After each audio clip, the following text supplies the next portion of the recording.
Is that I'm halfway between, well, not doing it next year because there's so many of them. Yeah. We got a mic The right crowd now. is what's going to tell us. Because we filled this last time, didn't we, Cole? Yeah. But we got a mic right here, just so you know. He started the stream.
Any other announcements? Greg, should I ask Nancy? What kind of announcements? I don't think so. Nothing major. The next one of these is June 1st. Where? I can look it up. I can't remember which one we're at. I think it's the one.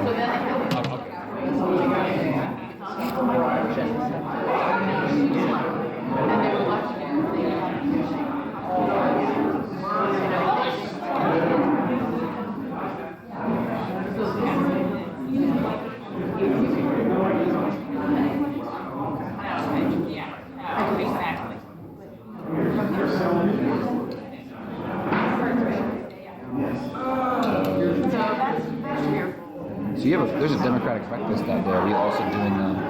Yeah. Okay. That's good. Okay, Jim. All right. It is now 9:30.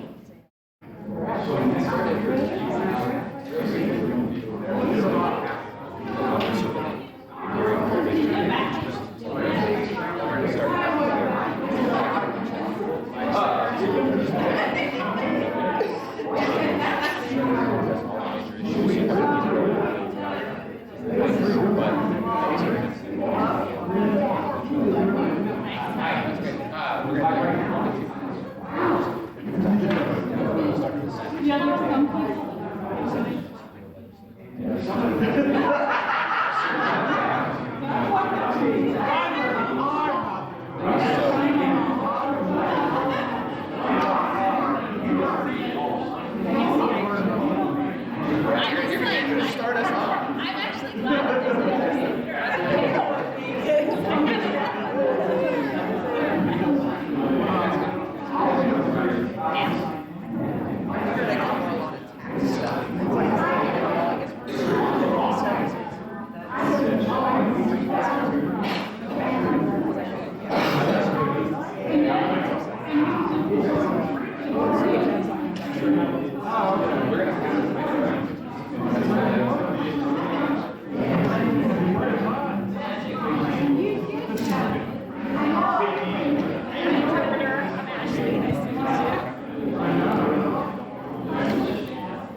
started.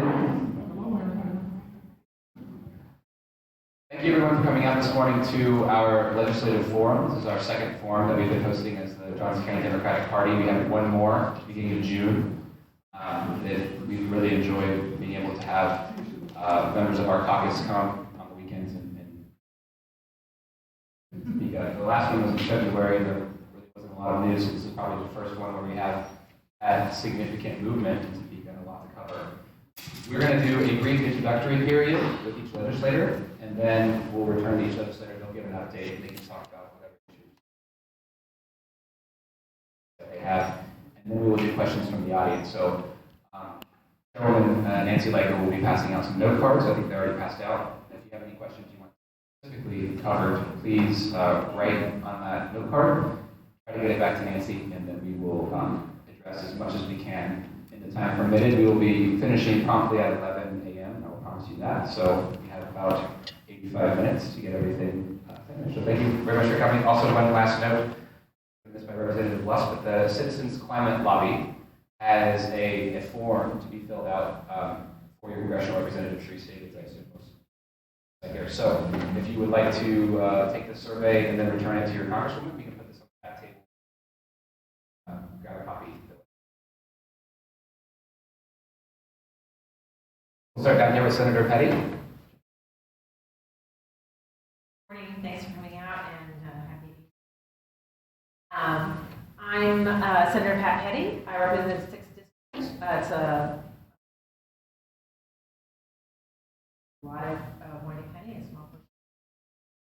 I'm the ranking minority on transportation. I'm on the Select Committee on Education, and I'm on Ways and Means. And I'm the whip in the Senate. I also am on 2 select committees, security and federal securities and pensions and investments, and health and services in the Senate. I'm finishing up my second term in the Senate.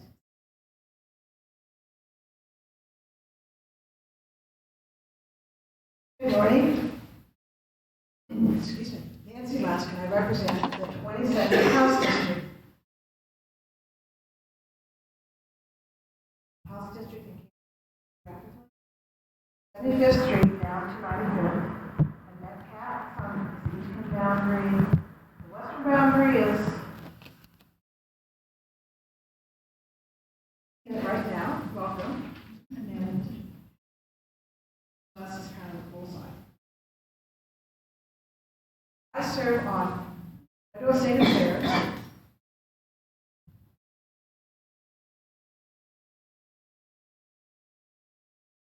want to get a shout out this morning to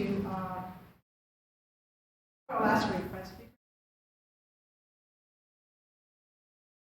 To be on and to Valley Education First Child Need Mission, because they had an editorial that ran online. It ran in paper, which follow. You see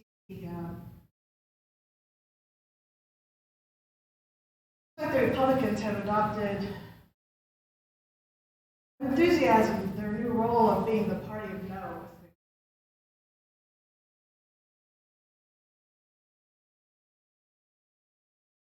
Especially on the House side, and when it came to passing the school finance bill, well, the Senate.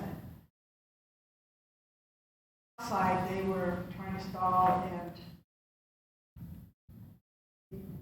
the Education Budget Committee, on which I serve, is kind of stacked, so they get out whatever they want, and they get out a package. They realized they didn't have the votes to pass it, so then run. So when it came time for conference to go into it with the Senate, they tried to say the bill that passed out of the committee was the House's position on how much money should go to education, and which was just flat out wrong, and of course, and so the last minute they came up with a note If you get a chance here to ask me more about it,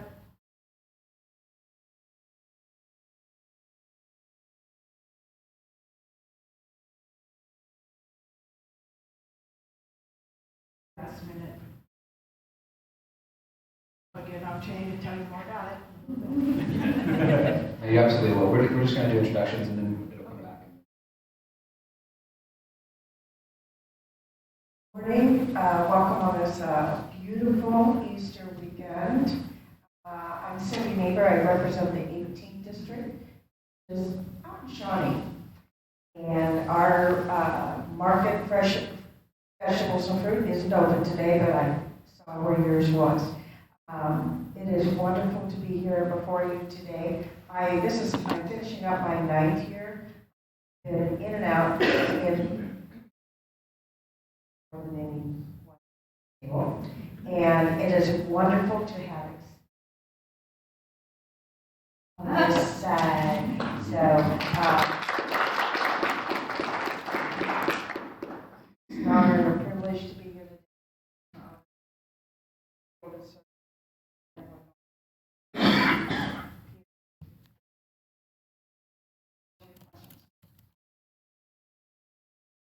Good morning. I am Senator Diana Sykes, and I represent the 21st District, which is all of the city of Lenexa.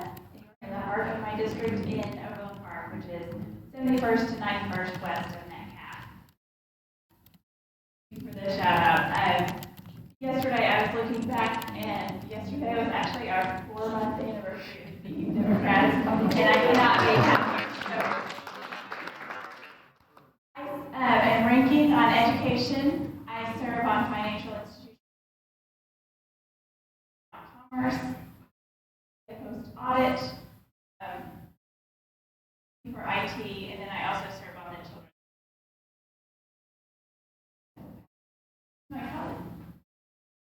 Hi, everyone. Thanks for coming out this morning. My name is Stephanie Clayton. I represent House District 19. Metcalf is the western boundary, so actually just on the other side of Metcalf is my district. It starts, at least along Metcalf, starts at 79th and goes down to 99th. Obviously, the eastern boundary would be state line. I have not yet managed to annex parts of Missouri. I'll let you know. But for the most part, the boundary between Lamar and state line is 83rd, so it's basically south of 83rd to 99th. But I also have Mission Farms, so I get Rye, that belongs to me, all of that. And so that is essentially the area that I represent. This is my 7th legislative session, so it's been every single time, it's completely different. Every session tends to have its own rhythm. I serve on federal and state affairs.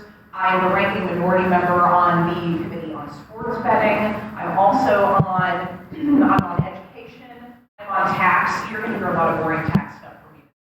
It's exciting to me, so hopefully we can all get interested in it together. And then I am also happy to serve as the co-chair for the Labor and Working Families Caucus. And so we've got a lot of interesting work that we've been doing there as well. So thanks a lot for having me, and I look forward to talking to you.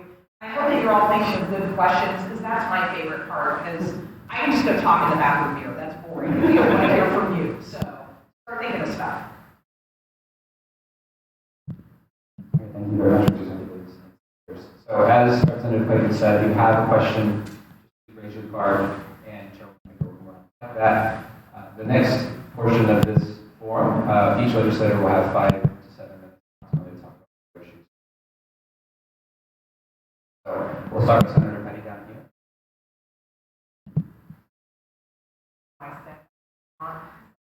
But I always stew a lot about what to talk about. So I thought I'd start out by just saying, we have 2 responsibilities when we go into session. One is to pass a budget. You think, hey, that seems simple. I was teaching school, it was like, why can't they pass school finance? At the legislature, it's like, why can't we pass school finance? It's the same sort of thing, no matter what your. So we have passed school finance. It was in House Substitute for Senate Bill 16, And we have increased the funding for the next which is very important. Unfortunately, the bill did end up with necessary, I would call rats and cats. One of which I thought was interesting in that the fact that now school districts are going to have to report the money that they spend to for challenging the constitutionality of the school finance system, dues that they pay to an organization participating in litigation. Just another way for some of our colleagues to, one, be able to nip at household providing funding for public education.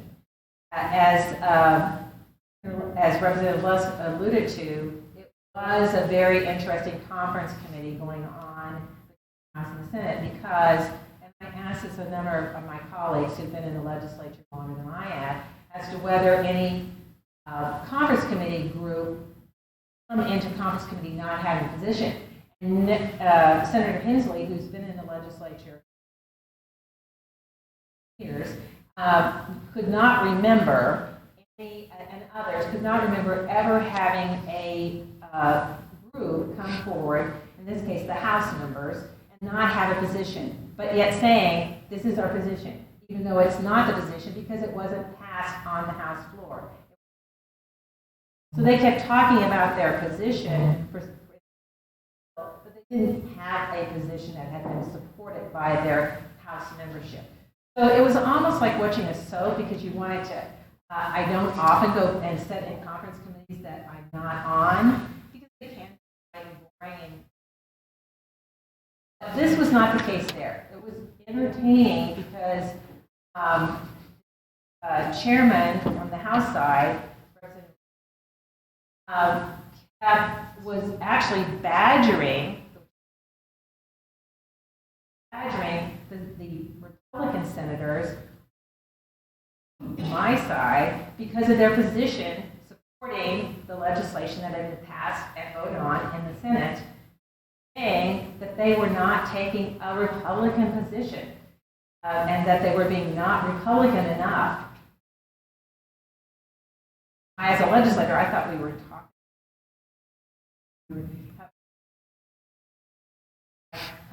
quality public education. I will say that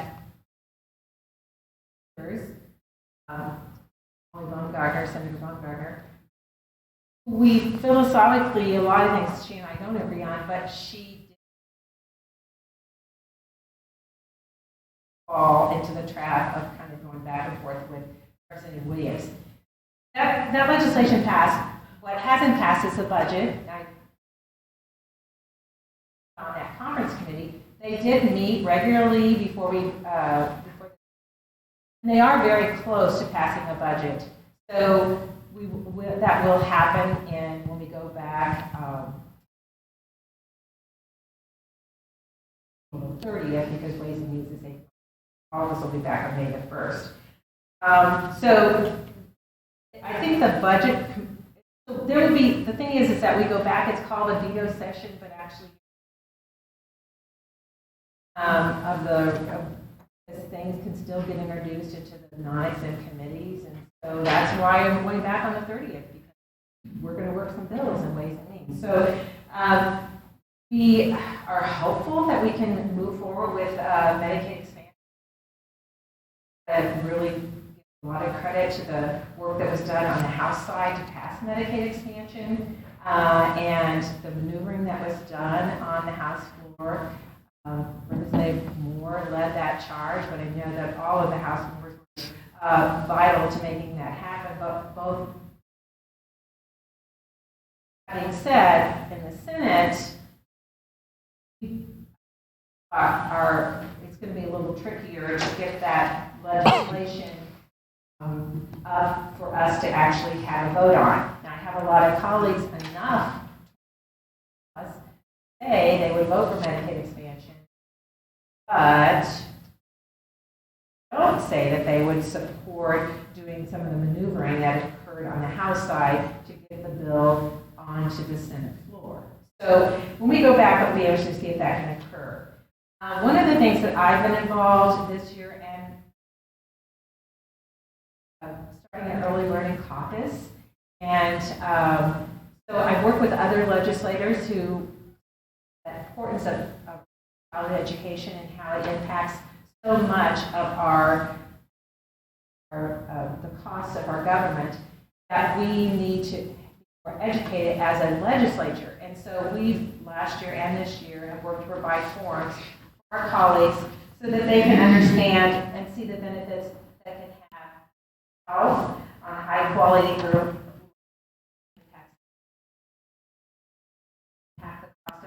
reduce the cost of our penal system. And we're using that activity to help all understand that better. And Governor Kelly is very supportive of early childhood education. She's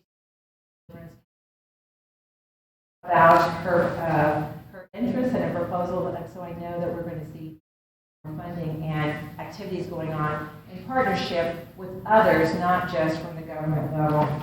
I serve on transportation. I was on the transportation task. And out of that transportation task, we had 7 bills that came for the legislature. So far, only 3 of those have passed. One of those adds fees for electric and hybrid vehicles. The cost of maintenance of our infrastructure has to be shared by all. And the other one increases fees for certain permits, authorizing oversized and overweight vehicles, which has a big impact on our the life of our infrastructure. The last one that's passed is tolling projects, which means that you wouldn't just have potentially tolling on I-70, but that if local units of government wanted to at a potential fast lane, let's say, and have a fast lane that would be a tolling project, that would be tolled at a certain time of the day, that could occur, but it wouldn't occur just because the legislature would make the decision, or because local units of government would that's a priority within that community. So that's a piece there. That leaves 4 pieces of legislation they're still laying out there when it comes to transportation. And I'm confident that a couple of those are going to pass. One of which is reducing the money that's going from transportation for other projects. $100 million, and the governor did have that in her budget, and it is in our budget now. Lastly, I'll just mention 2 bills that I was involved with. One has to do, it's SB 128, with safety drills. You may not know, but our schools were required to have 16 safety drills.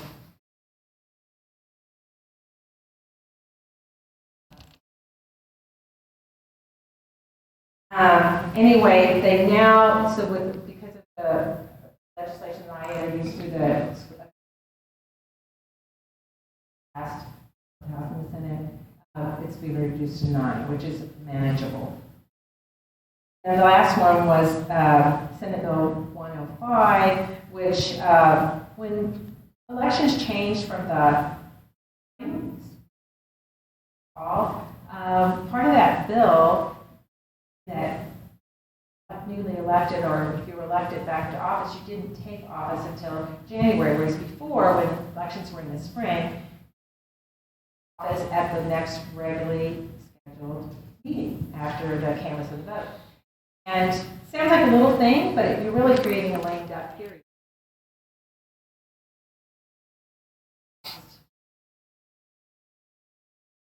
A new mayor or a new councilman didn't take office. They were elected in November, but they didn't take office. The Senate Bill 105 would allow local units of government to decide whether they wanted their new officers to take office in December 1st, or the latest would be January 2nd, Monday in January. So, having been a locally elected official, I thought it was important.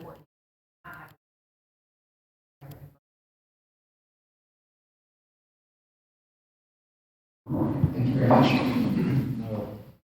No. Representative wants to continue. I apologize. problem at all, and this works out better because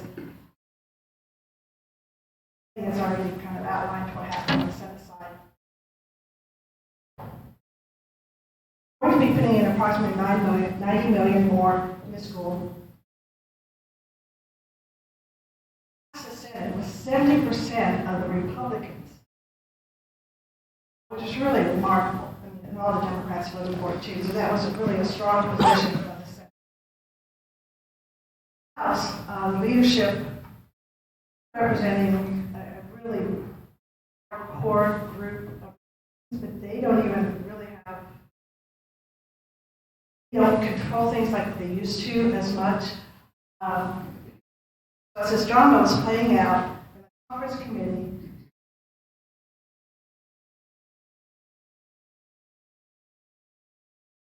they realized they needed to do something. Eric Rivers that done something to the Republican caucus. Every morning when we first get there,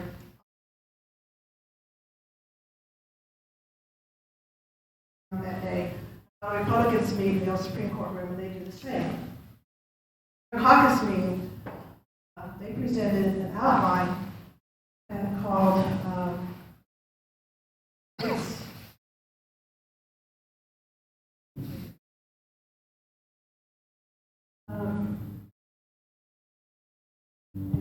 I come across it, I'll tell you. Whatever was named, was Kids just first. whatever that would name meant was just the opposite. Exactly. So, you have the words of you can look at, and you can. As just an outline of an idea. And apparently, though, it received a great reaction among their own caucus. People were expecting the bill to be ready and on the House floor. Process again. That kind of indicated they knew that they didn't. Yet, now some of them are saying, "Oh, we had this other great plan that was much better." Any complaint about it passed was with promise that we couldn't keep. Well, that just means they want to lowball what they want. It was just really frustrating to have.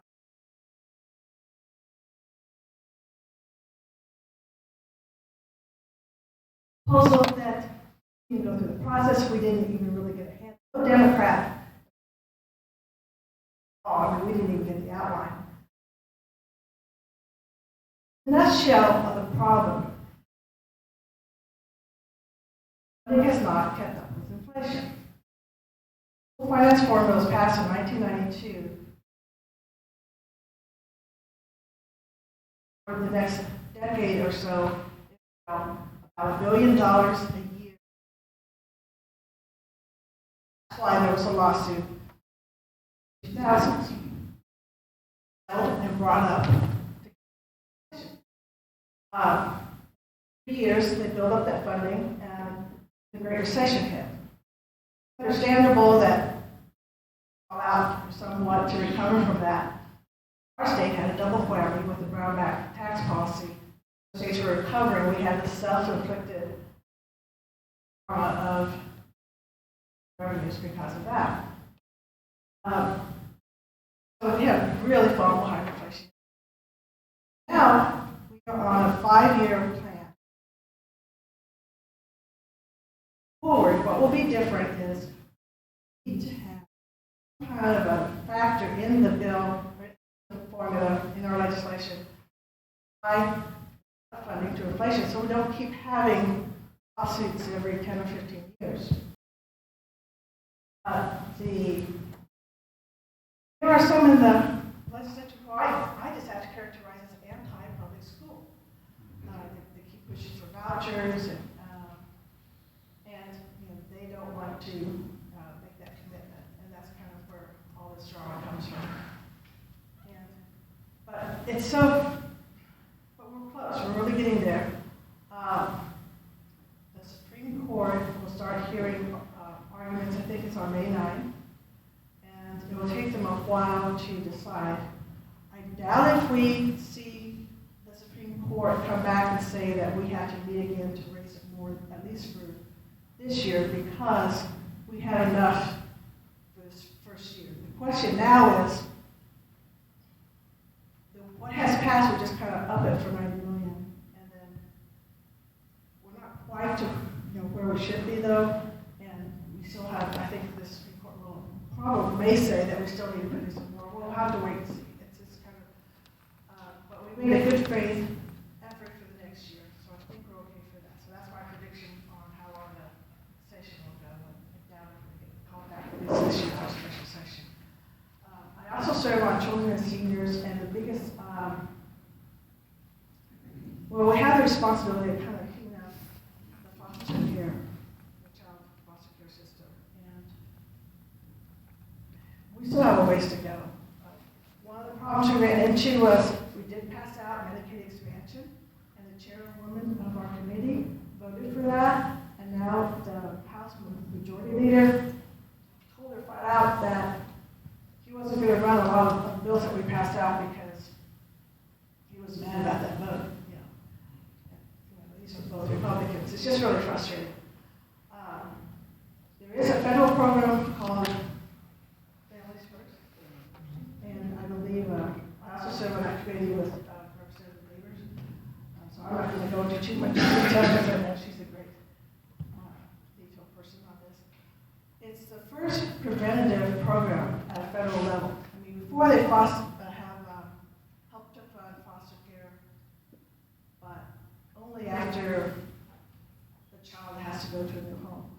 And now there's money that's coming down the pipe that we need to match, which will help at-risk families to do better parenting, and so to head off the need to place a child into foster care. And it's kind of a new concept, and I think it's exciting. And we've done this first step, part of it, but there's still more that we need to do. And my other committee is Federal State Affairs. I serve on that with Representative Clayton. And by the way, she's a leader in trying to get legislation through that would actually have some common sense gun control. Unfortunately, the majority of the House kind of went the other direction this year and passed out a new gun bill, which would lower the age for concealed carry. So on the House side, that was one of our losses on that side, which was frustrating. But we're hanging in there. We're doing what we can. And as always, it's an honor and privilege to serve the 22nd House District.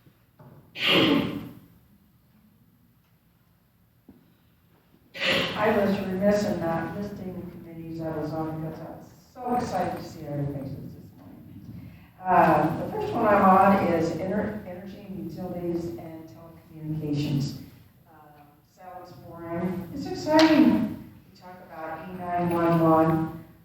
One of the things we looked at this year, and you'll probably see it on your bill later on, is adding more money to each phone line, not phone, in the coming year.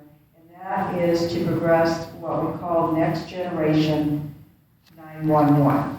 And that is the ability to videotape, and do all kinds of things with your cell phone.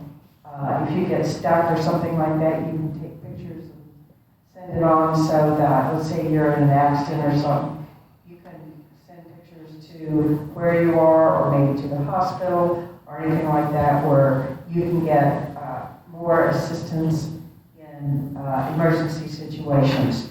That's going to give money to what they call the PSAPs or the local entities, and then also the administrative part of that to set that program up. So along with that, we are looking at the need, and it's really in rural revitalization right now, for the extension and placement of broadband.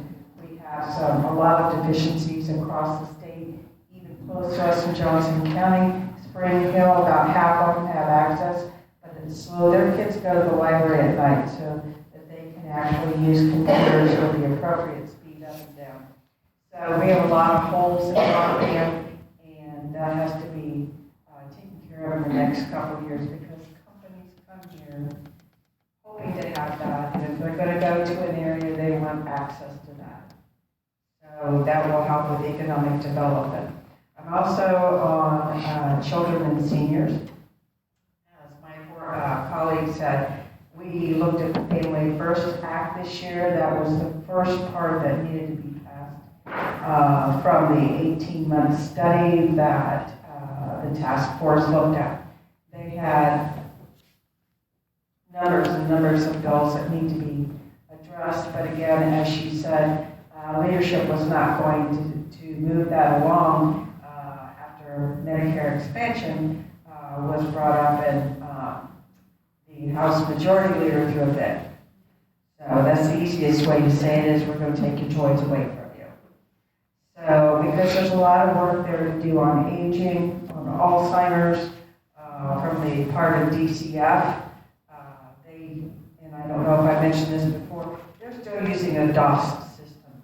Any of you knowing anything about computers knows that's a very, very, very old age. And I don't mean our gray hair. It's just that you cannot send information from one department to another easily or at all because things are not compatible. I'm also on insurance, and if you read the paper today, that had to do with Senate Bill 32 as well as the AHP or the Associated Health Plans. The Associated Health Plans at one point were not under the Insurance Commission's oversight. They are now, but Senate Bill 32 is not. And they have said it is not insurance, it's a health benefit. But if you were at the listening to the conversation, I can tell you they use insurance in their description at least 5 or 6 times. So it's hard, even the people that were on the committee can't get away from saying insurance because in effect what this is, it's a cherry picking. And it can have detrimental effects to those who are very healthy, and because it's a basic service. It's not going to cover pregnancy, it's not going to cover heart, it's not going to cover diabetics. They're going to individually rate each individual.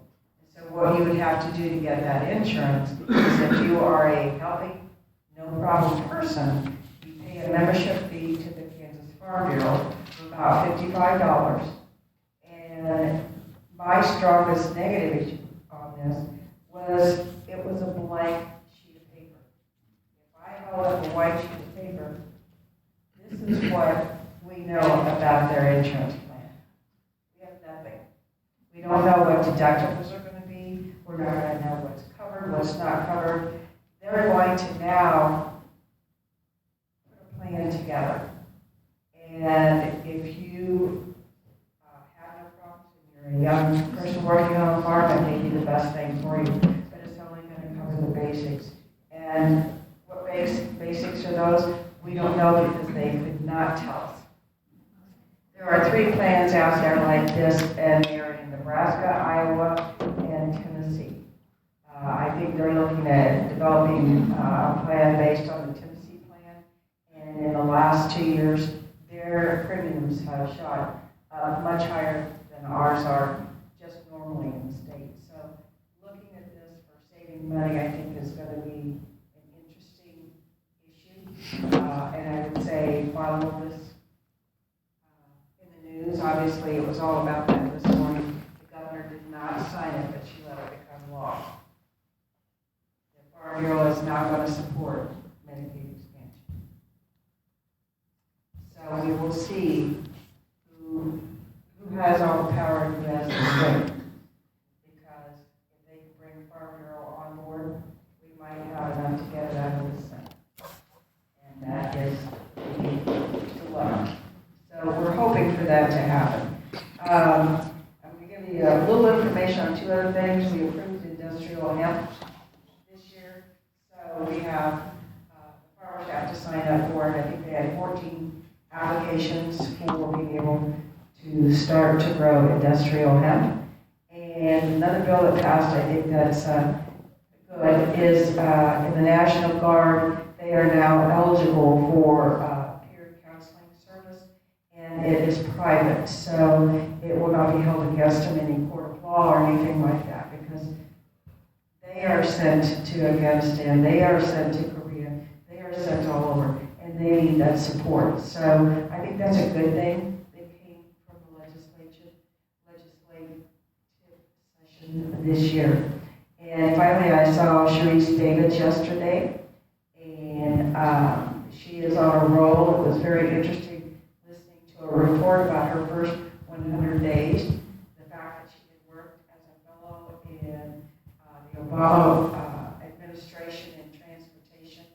She got on that committee, and that's transportation and infrastructure. And as she said yesterday, out of the 25 or 26 new freshmen that went in this year, 30 of them wanted transportation and infrastructure, and she got it. So that was a good thing for us, and she was going through some of the things that they were doing as far as infrastructure and information along that line. One other bill that we passed out of insurance this year is had to do with life insurance for live donors. We have a lot of people that donate a kidney, and we wanted to make sure that their life insurance did not go up in cost because they were a donor. So we got that passed, and they all have to be treated the same. So I'm looking forward to your questions. Thank you. Senator Sykes. Thank you. I think this is the first panel this whole session that I've had another senator with, so thank you. You did a very good job, so I don't have to repeat a lot of that. A couple of things that the Senate does, we do the confirmations for the candidates for the governor. And I will tell you, she has put a slate of individuals that are stellar. They are very good in their field. They know what they're doing, and it is not because of a favor or a political donation or something. To name a few of those, Department of Ag is Mike Beam. He's been working for the Kansas Livestock Association for several years. So looking forward to that. KDAD and DCF is Laura Howard. She has previously worked in DCF, and she's already making some changes and fixing a lot of the problems there. So very excited for her. KDHE is Lee Norman. He is coming from KU Hospital. This is his first venture into the public or the government side of things, but bringing a strong advocacy because he's worked in the field of medicine, and so he's worked with providers. He knows Medicaid expansion, so he brings a really good perspective to that office, knowing because he's been on the private sector. Securities, this was not a governor appointment, but Jeff Wagaman is in the Securities Insurance Commissioner actually names this. I will tell you, as we kind of dug into history on securities, Kansas was the leader in protecting constituents for securities fraud. And it went back to 1911, and someone came into town, and it was a drought, and he was trying to sell bonds for rain. And so a lot of people paid for those bonds, and it was blue skies. So in 1911, they put the blue skies legislation in that then other states followed suit. So Kansas was the leader in that. Transportation, Julie Lorenz, she's from Lenexa. She's worked in transportation prior to that. She's been in Burns and McDonald. She's doing phenomenal work. So, and then David Toland is our Secretary of Commerce. This was probably the most most controversial. I do sit on Commerce, so I was sitting in those 2 days of hearings on his confirmation, and the way my colleagues treated him was awful. He is more than qualified. He's worked in D.C. in urban economic development. He's worked in Iowa, Kansas in rural development. He offers a great amount of knowledge and vitality to this.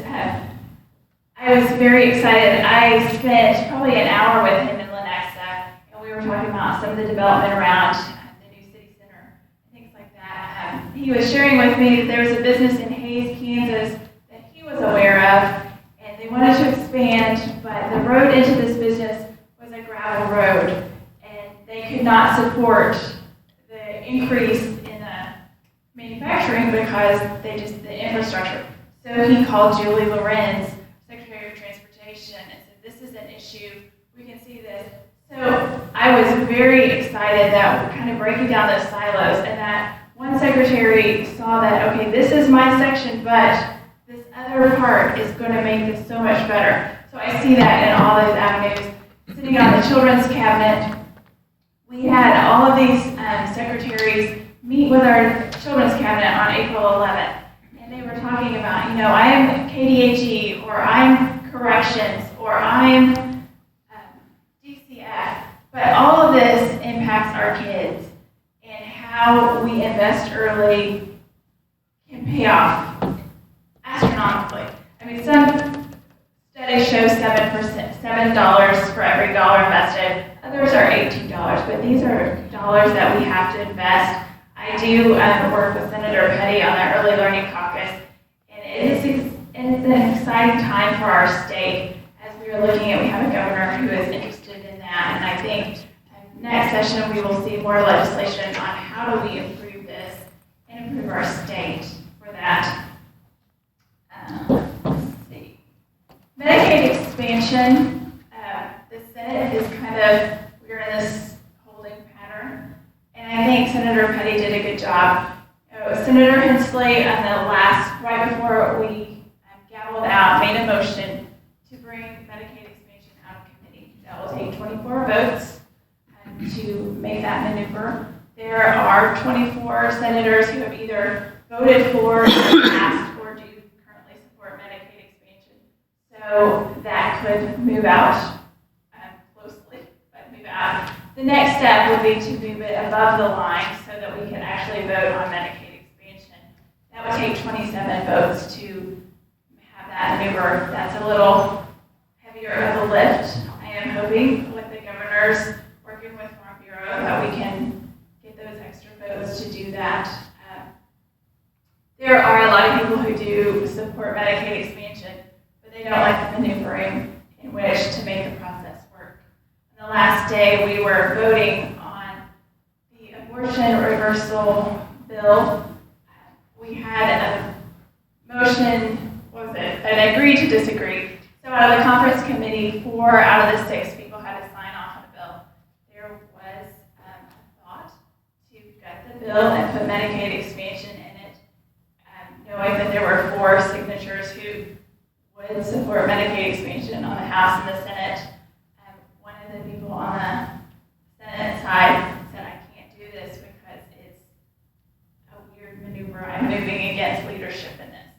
So we have to send some political courage to our friends who don't necessarily like the maneuvering, but if that's how we have to get the debate on the Senate floor, I think we have to take whatever avenue is possible for that. A bill that I have worked on personally this session was SB 150, the Domestic Violence Housing Protection Bill. This was probably my first time actually working something completely through the process, and excited that it did pass. It got put into a conference committee. So there were some other domestic violence bills that have not made it through the process yet. My bill was put into a housing or a roofing protection bill. So we take what we can get. I was laughing the last time because there was another bill that was allowing for domestic, if you're a victim and your abuser was released from the police, that you would call and get notified. And it was too much of a stretch to have that and then my domestic violence and the roofing together. But mine got through. So this bill, it actually, if you're a victim of domestic violence, sexual assault, human trafficking, or stalking, and you need to break the lease, you are able to do that. And then you would not be responsible for the remainder of the lease. The landlord could have a fee of up to 1 month's rent. I believe this will save lives. It also, if you have been a victim and you're trying to get housing, which in Johnson County, one of the leading factors of homelessness is fleeing from domestic violence. If everything else is fair, you have money, job, all of that, if you're just a victim, a lot of landlords do not want you in there because they troublemaker, this bill will no longer allow that to be, you're not able to have a tenancy because of that. I think my colleagues did a great job talking about all the other things. You know, this has been a really weird session, and committees, we really have worked a lot of bills in there. I mean, health, they haven't passed a lot out, we haven't voted on because they see those as bills we can amend, Medicaid expansion. Commerce, we haven't seen a lot of bills come out of there. There's a couple that are still kind of hanging on the, I don't know, we could see something in veto session. But really, we have not done a lot of bills out. And part of that is because Senate leadership does not want to have any wins for our governor. So that's why I think some of those bills, the domestic violence, anything that we have passed, you know, those are really good signs because it is at least letting the process work in some of those situations. Look forward to your questions. All right, guys, home stretch. Thank you again for being here, and I am just going to cover a couple of things, the only few things that are left, frankly, that haven't been covered by my wonderful colleagues here, and so we'll thank them all for being here. Tax has been sort of an interesting journey this legislative session. We began at the beginning of session with the Senate president sort of creating this new tax committee because she was displeased with the chair of her tax committee for essentially like not doing exactly what she wanted. And so we see, what I really want to talk about too is we talk about taxes, and I'll discuss that, but also talking about some of the other bills that have been proposed, is you have a session usually about once every 10 years where you've got a whole bunch of people who are all not really doing their job in the way that they should be focusing on what they're doing and where they are, and instead they're sort of looking forward to the future and to the horizon. And I think I realized that I just basically quoted Yoda in Empire Strikes Back. I did, that happened. It happened, so. But essentially, no, I'm gonna go with this. This is happening because here's the thing, is that if you're not paying attention to where you are and what you're doing, especially in the realm of politics, you have a lot of unfortunate things happening. So we have a Senate president who wants to be your US Senator.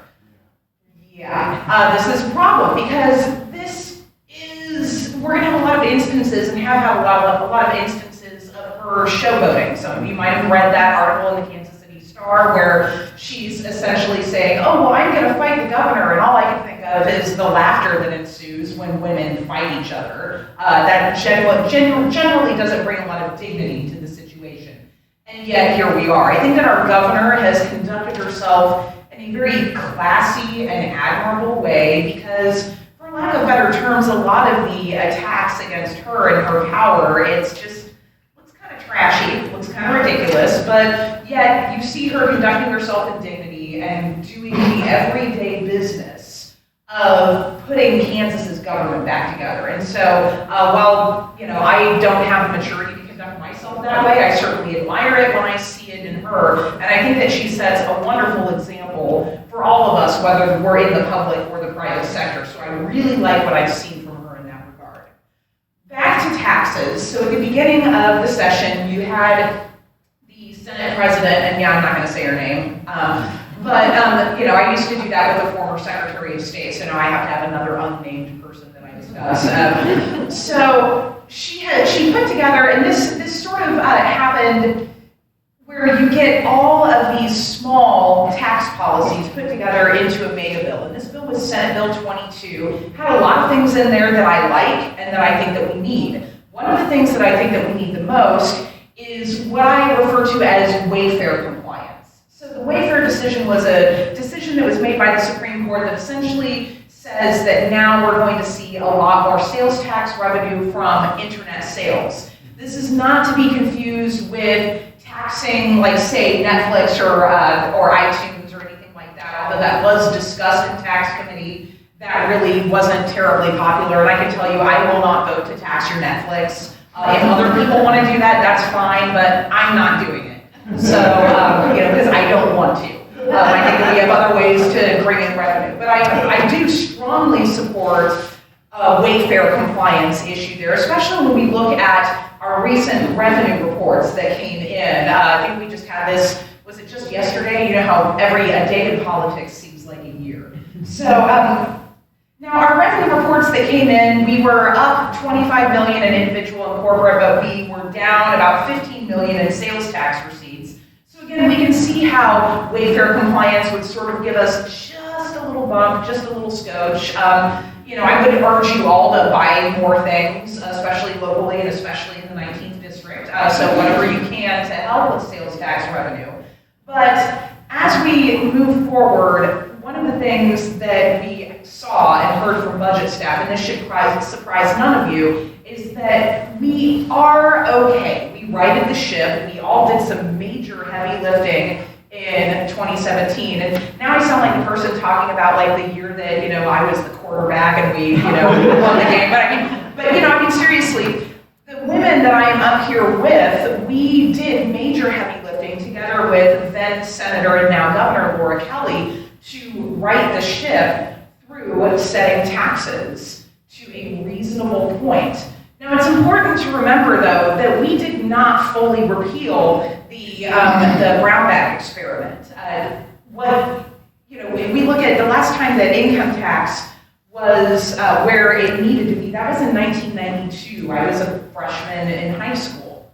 That was a long time ago. And so you look at that type of damage when you've had that, that's been repealed since 2012. And so it's very difficult to come back from that type of damage. As we look, being in the legislature this session, it's been good. I have felt optimistic. It's so nice to see things being repaired, but it's also like cleaning up a room after you turn your back on a toddler for 10 minutes. My God, you know how much they can lay waste to things. And so it takes a long time to get that to a point where we need to be. So when we look at things like tax and budget, caution and stability are earned. Or not earned, are urged. So we need that to happen.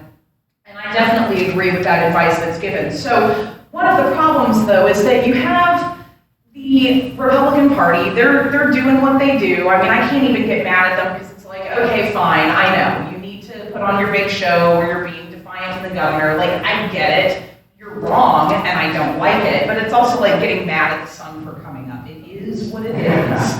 And they will do that. So some of the things that we're seeing, you see a lot of issues where they're sort of running up budget proposals. You know, it's like Oprah, you know, you get a card, like every day's Christmas, every night's New Year's Eve, they're gonna spend that money up. It's really weird to see Republicans be into spending. That's a new thing. But the reason why we see this coming out is because they want to knock that budget into instability. And one of the things that I don't think that we talk about, now I'm really happy with the school funding bill, but I know as I look at the people who supported it, some of them I'm like, this is a new and different thing from you. And part of the reason why some people who track more conservative are supporting this is, number one, they're not stupid. They know that schools reign supreme in Johnson County. And I'm glad that they are taking that support. But they're also playing the long game here, where they want to run up that budget. I supported the payment where we were paying $115 million into Capers, but that also gave us a major hit as far as the budget is concerned. And so what I would really like to see, and I think that our governor, and I think that my colleagues up here agree with me, is a very slow, steady rebuilding. But I think that what we have to caution against are either massive cuts that send us into disarray, such as Senate Bill 22 would have done, or massive budget increases, which are good things. You know, trust me, I support increasing funds so that we can decrease our wait list. I think that we need to massively increase what we're putting into mental health. I mean, I want a lot of increases. And part of the reason is because there have been so many massive cuts and decreases. I also would like to restore faith in just the idea of working for the state, because you look at this and how many of you would want to work for the state when there is a legislature that doesn't think that you deserve benefits, doesn't think that you even deserve respect. I've heard people who are state employees being spoken of as if they are just, sucking the life out of taxpayers.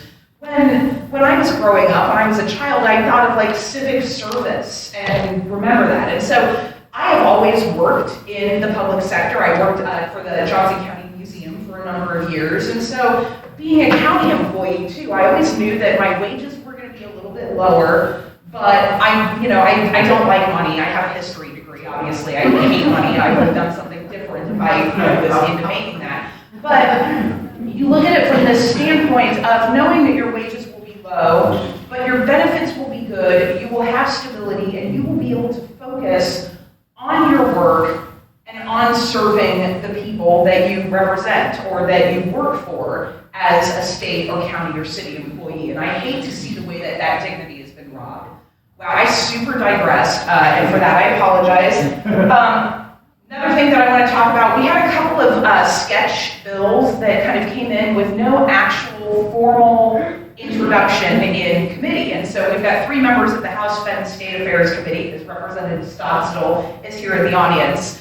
And the way that you're supposed to introduce a bill, and this is something, I ran a bill to change this procedure, but then the speaker just decided to do it on his own, which great, nice idea. They have their speaker, but he decided to go ahead and implement that. Except this is what he said should be done for when you're introducing a bill.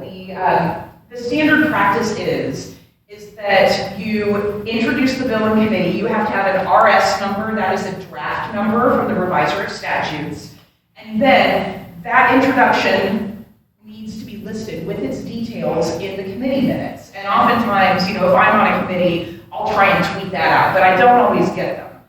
But what happened was that there were 2 bills that were introduced in Fed and State Affairs on April 5th. We didn't meet that day.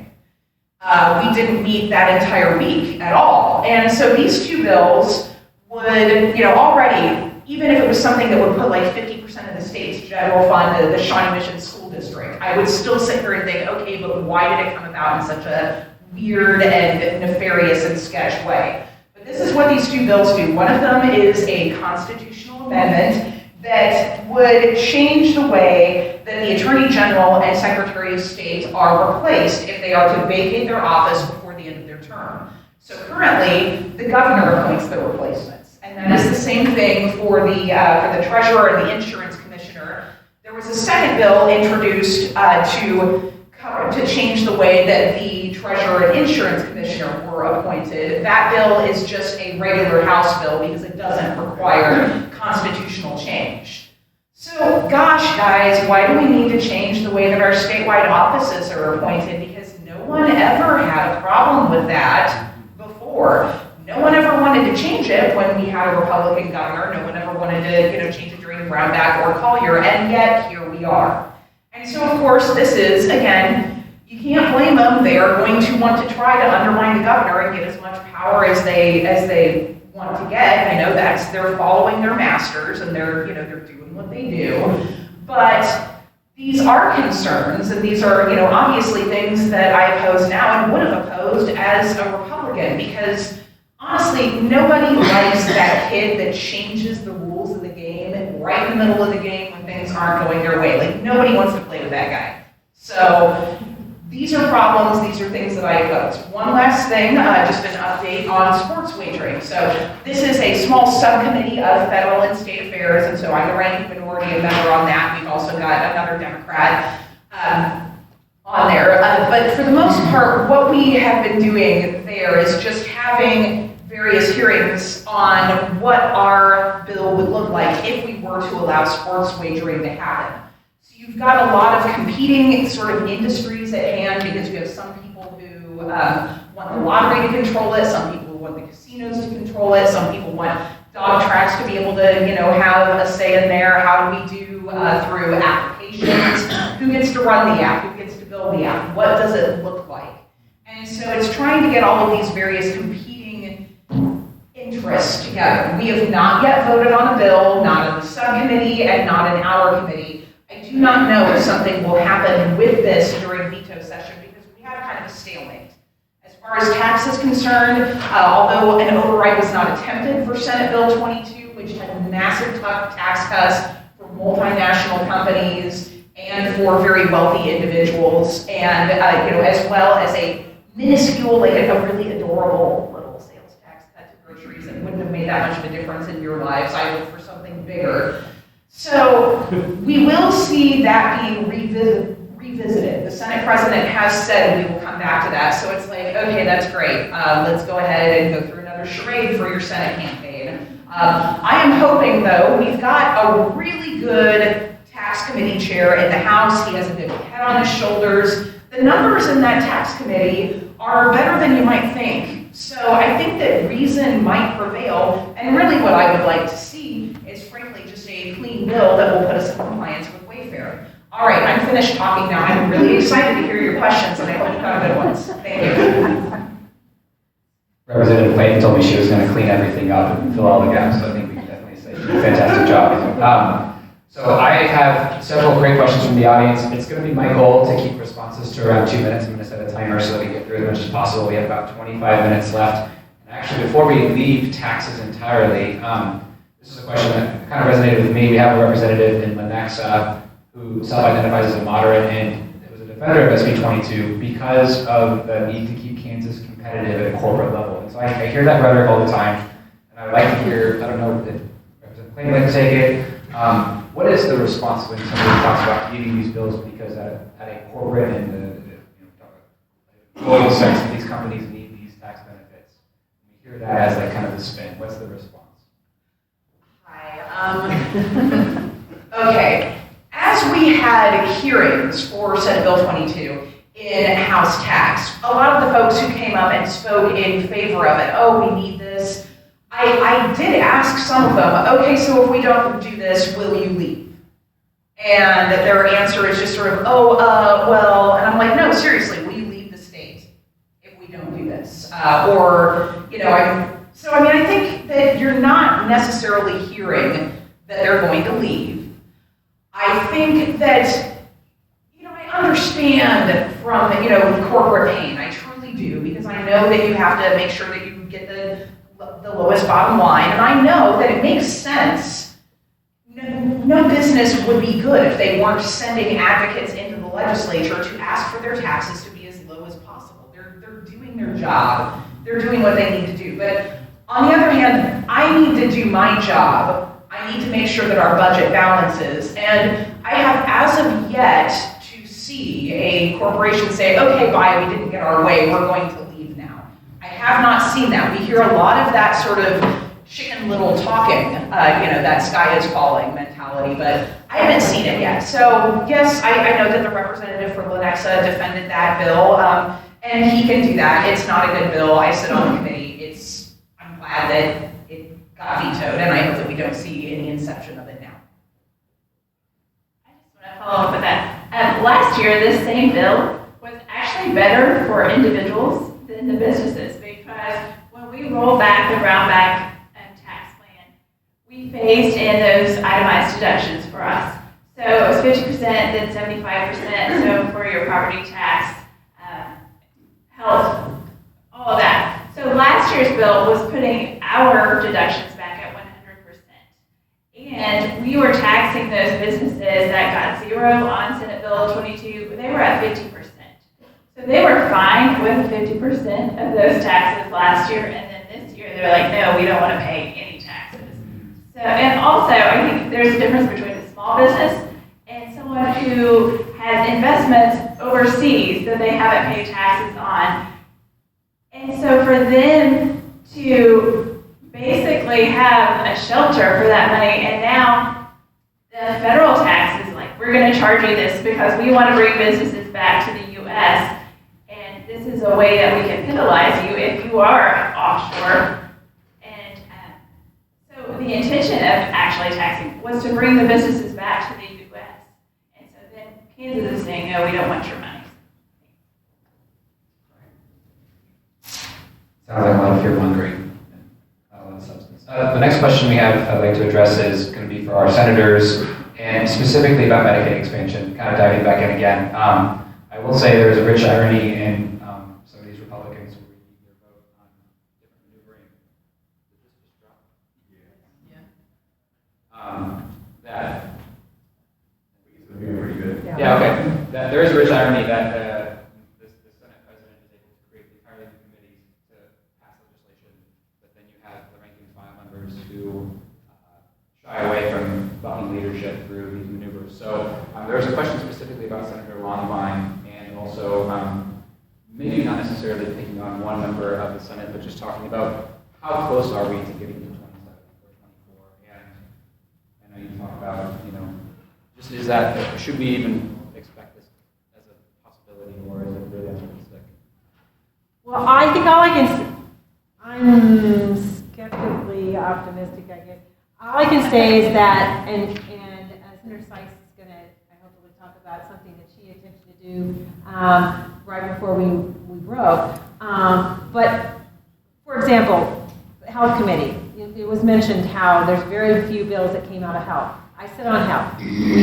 We had lots of hearings, but very few bills came out. And then none came up on the calendar. And I have to say that the first bill that did come up, I did offer an amendment for Medicaid expansion. And it was ruled non-germane. That's what happened in the House. They overruled the ruling of the chair. So when I talk to my colleagues about that process, they will say, oh, I guess I could say, I love Senator Longvine too much to go against his ruling, because he's the chair. He's the chair of the rules. So I don't know. I think if hopefully the Farm Bureau, maybe that will help to be an emphasis to get those 4 or 5 to be able to move in that direction and say, okay, I feel I have that support. But we have to keep in mind, just like the president who's running for Congress, they're thinking about running for re-election, and they're being threatened by their own party as to that we're going to have a candidate against you, not from the Democratic Party, by their own party, to run against you because you're not, in their words, conservative enough, or you're not supporting the party line that they laid out there. So if we see this happen, I'll be ecstatic, but we've laid the groundwork for that to occur. Another thing that happened was that instead, they said, okay, we're going to have an interim study. We've already had that. But we're going to have an interim study, and so Senator Hensley said, hey, why don't we have that study during the 3.5 weeks that we're on break? Then we could get a report back right away, and we'd be into the veto. We'd be in the veto session. We'd have a report back. Guys, that's just no, that can't happen. That didn't, that can't occur. It's not like all the parties aren't there. So another delay tactic that's laid out there.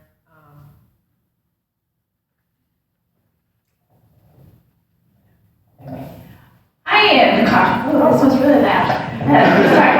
I am cautiously optimistic, I will say. So the last week we were in session, my husband and I, as I'm getting ready, because I drive back and forth every day, we were talking in Medicaid expansion. How do we get this? How do we get people on board? And so I had this idea, let's do a press conference with 21 senators saying we support Medicaid expansion. It was trying to get 21 that we felt could take that step. I worked and I had about 19 soft yeses. And then we said, well, we'll do a letter just asking that we bring this up, and then we can send it to the press as well. I have the letter here. When it was time to sign it, there were more Democrats than Republicans. And so some of my colleagues on the other side were advised, it probably doesn't look good if you sign on to this because there are more Democrats that have signed than Republicans. And so that kind of fell through the cracks. I have the letter here, and it has 11 Democrats who signed it. In those conversations, sitting in offices with our colleagues saying, okay, if you sign on this, you're going to give some political courage to someone else. One of my very good friends, we had a huge fight. He kicked me out of his office. It was a terrible day. He said, are you saying I don't have courage? I said, no, I'm not saying you don't have courage. I'm saying if you sign this, you're going to give someone else courage. We give power to the people by what we do and what we don't do. And if they are deserving of that power, that is one thing. But if they are not, we need to take it away. And it takes 21 senators to say that. So if you're going to get taken off of a committee, or you're going to have that chairmanship, or you are there to serve the people. 70% of Kansans want Medicaid expansion. And I think they're going to show up for you if you are showing up for them. And Senator Longvine wants to be Senate President, so he's not going to push those boundaries. I have had conversations saying, if you want to be Senate President, show some leadership. Medicaid expansion is wanted by Kansans. You can be a hero here, but it takes a little courage, and sometimes we are lacking that in the Senate. Thank you. Kind of continuing in that vein, we had a question that asked, said multiple state legislators have changed their party affiliation. Should voters also reconsider their party affiliations? Maybe a little bit of a, kind of dive into talking about power with the people. How do you address, when you guys made obviously a significant change from one party to another after being members of this party for, I presume, for most of your life? There are voters out here. Could you talk about how important it is for if a party abandons the will of the people, how you have to realign and why you would do that? This is not a simple issue because you really have two different philosophies when it comes to how you vote. Because number one, what I ultimately decided when I decided that I was going to switch parties was that simply, as I looked at the Republican Party platform, I was like, oh my God, I don't agree with, hardly anything on this anymore. And I used to agree with almost everything on the platform. And I think the frustrating thing is that I did not change. My voting record is still basically the same now as it was for the previous 6 years that I've held office, and I really don't foresee any major changes in that or my behavior. But when I looked at which party represents my values, the values that I hold currently, and the values with which I was raised, ironically, in a very Republican household, then I think that party does serve that purpose. And I will say that I got a lot of calls from constituents who said, okay, the only reason why I was a Republican was so that I could vote for you in primaries. I'm out. I'm switching too. I'm becoming a Democrat or becoming an independent. I will say that there is something to be said for strategic voting. I think part of the reason why we've seen a swell in the Democratic Party rolls has been one, for that other person who, currently holds the executive office for the country. Don't say his name either. So that guy has caused a lot of problems. But the other thing to notice is that it's not just one dude who holds office. It's a lot of people who agree with those practices that I think many of us have found to be, frankly, un-American. Now, I will say that strategic voting, I still do think that there is some validity in that. I understand people who stay in a certain party because they're interested in voting in their primaries, and I am definitely not going to cast aspersions on those who do, because I do think that there's validity in that. So I think that, as we look, we think about our values, but we also think about the value of our vote and our power at the ballot box. And so I think that that's ultimately a very personal, deeply personal decision. It was the right decision for me because I did not change, the party changed. I am a much happier person. I feel I can do my job a lot easier or better because of that. The Republican Party, I think it was the last week we were in session, they sent a statewide email with, it was a great picture of me. I was like, hey, thanks for making a good picture. Raising money, and it said, Dinah's values have changed. She supported reducing sales tax on food when she's a Republican, and now she's against it. So a flat out lie, but trying to raise that concern. I had so many emails from Republicans and Democrats, from lobbyists, who said, Dinah, you have hit a nerve, and a lot of those emails that they sent to them are, you are flat out lying. Dinah absolutely supports her people. I received emails from Republicans saying, I am so proud of you for changing, and I'm really upset that I can't make that change. And I have had those conversations with, well, it's okay to change. You know, the party has left you. I know your values. Some people will change. I had a lot, my town hall last Sunday, there was a gentleman there who said, I too have changed, and I get those. There are a lot of people, and I think as elections matter, and having options that are not just the Republican Party are so important. You know, having someone that you can vote for in a primary. I mean, those are huge things, and it's showing that we don't have to always do things how we've done it. And there is a voice and a place for people who accept others who don't look and act and talk just like you. I think it makes us stronger. I did change, but I changed during election time. No, I mean, I didn't change after I was elected. I changed before. And my first year in the Capitol, I told my husband, this is changing from a democracy to a theocracy. I didn't feel like we were accepted for who we were just as individuals. And the Democrat Party is much more caring. They're not about having puppets, but about having common sense people who want to work for their communities and for their state. And I deeply believe that. I was born in Southern Illinois, which was about as Republican as you can get. Probably my relatives are turning over in their grave. But in today's society, we need to elect people who will represent the people they were elected by and not just cower to leadership telling them, you have to vote this way or we're going to find somebody that we can control. That's not a democracy.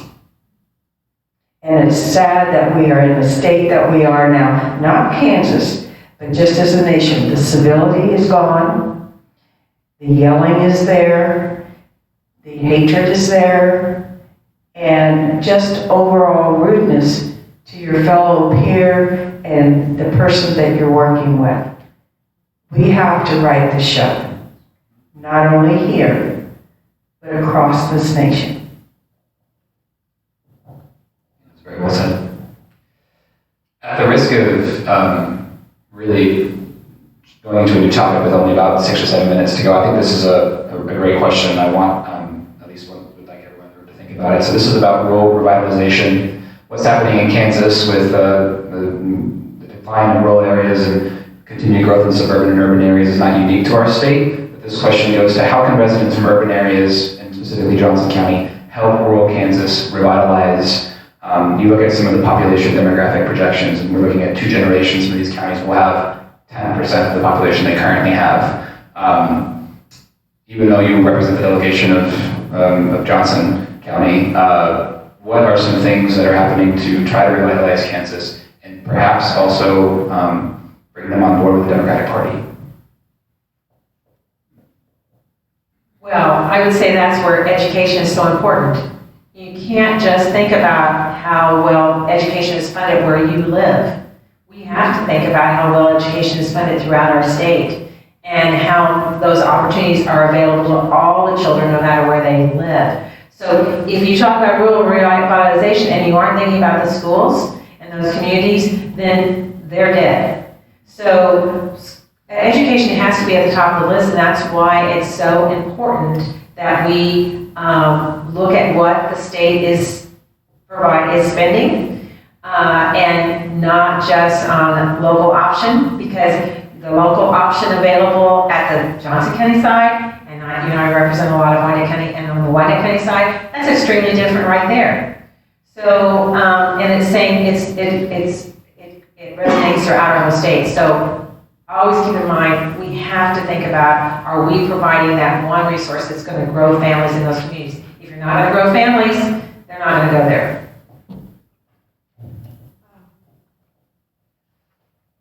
Supporting the wind industry is important too, if we can do that here locally, because that's the one area where there's promising new growth, out of state. And I'm personally very excited because in my home county where we have our family farm, they're starting up a new wind farm, and I'm hopeful that maybe we can get our own wind turbine on the farm, and I'm looking forward to that. I agree with what Senator Penny said, and for the sake of time, I'll pass it on to the next person. Education is our economic development in Kansas.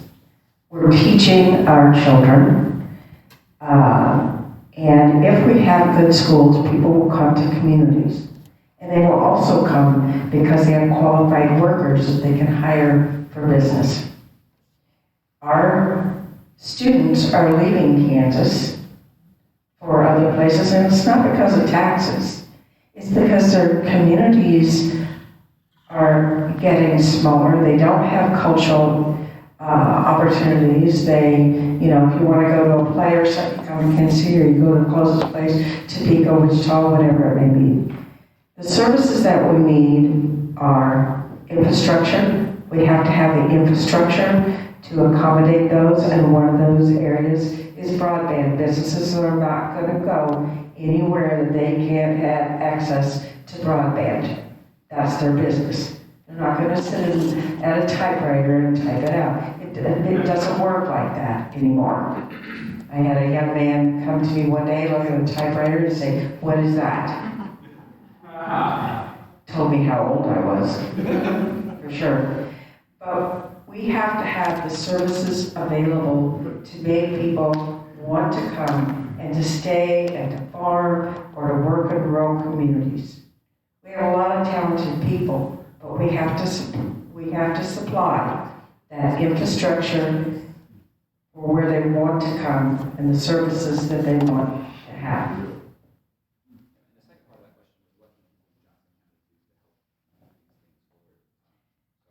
I think what we could do is, one, work with our community college in providing opportunities where they can get a reasonable a good quality education, not reasonable.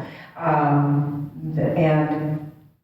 in areas of medicine and dentistry and all of that, we need to look at what we can do to relieve some of the debt burden for these people so they can go out to rural communities that they actually want to go there, and they can earn a living and raise a family reasonably. I agree with all this. It's education, it's healthcare, it's affordable housing, broadband. It's also learning from those communities, which I'm very excited that Lieutenant Governor Lynn Rogers is going around. It's finding out what those communities need. I talked about David Tolan being the Secretary of Commerce. When he was in Iowa, he brought a grocery store into that community. He didn't bring a Price Chopper, he did bring a Hy-Vee, he brought a smaller store. He did use some tax incentives or economic development tools to bring that grocery store. But he did exactly what they needed. It wasn't too big, it wasn't too small, it provided for that community. Down the street in Fort Scott, they also used economic development tools, and they brought a Price Chopper in. The community did not want that Price Chopper. They did not use it, so they spent taxpayer money to bring it, and then it failed. It's having those conversations and knowing, just because this works in Johnson County, it's not going to work in those communities, and you have to be able to talk to them. And so, and it's an understanding. I love talking to my colleagues in Western Kansas, and as we talk about transportation funding and fuel tax and mileage, how do we do this? you know, the grocery store for my house is less than a mile from my house, but some of them, it's 15 miles. So it's a different understanding and trying to think about it. It's childcare, you know, and it is the importance, but it's trying to have those things that we love, but with the